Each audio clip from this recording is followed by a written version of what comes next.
పోలీసుల పేరు చెప్తే భయపడేది పోయి పోలీసుల పేరు వాడుకునే మోసాలకు ఎగబడుతున్నారు కదా కొందరు. అనంతపురం సిటీ తిలక్ రోడ్లు ఉన్న మనీ ట్రేడర్స్ కిరాణం షాప్ ఇది. రాత్రి చీకటి పడ్డాక షాప్ ముంగటకు ఒక కారు వచ్చి ఆగింది. ఎవరో పెద్ద గిరాకీ అనుకున్నట్టుండు సేటు. ఇక కార్లకి వెళ్ళి ఎవ్వరు దిగొత్తలేరు. ఇక జెర్సేపు అయినాక ఇట్రా అని పిలిచిర్రు లోపల కూర్చున్న వాళ్ళు. సరే కదా ఎవరో పెద్ద గిరాకని పోతే లోపల 2 టౌన్ సిఐ గారు కూర్చున్నారు. సారు కొన్ని సామాన్ల లిస్ట్ ఇస్తారు, అర్జెంటుగా అన్ని ప్యాక్ చేయమని ఆర్డర్ చేసిరట.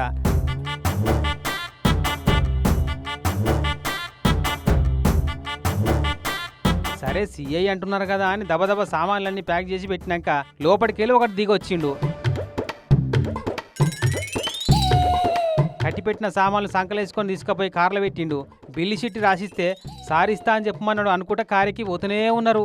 సేటు పరిశాన్ దబ్బున బయటికి ఉరికి కార్ నెంబర్ నోట్ చేసుకుండు. సిఐ అయితే నేనేమన్నా దొంగదందా చెప్తున్నానా, నాకేమన్నా పుక్కడికి వస్తున్నాయా? డిస్కౌంట్ అడిగితే ఇస్తా గానీ పుక్కడికి మొత్తం నేనెందుకు ఇస్తా అని ఆయనతో 1 టౌన్ పోలీస్ స్టేషన్కి పోయి కంప్లైంట్ ఇస్తే తెల్లారటాలకు 3 దొరకబట్టిరట. ఇక వీడే రాత్రి బయటకు వచ్చి సామాన్లు లోపల పెట్టుకున్నాడు.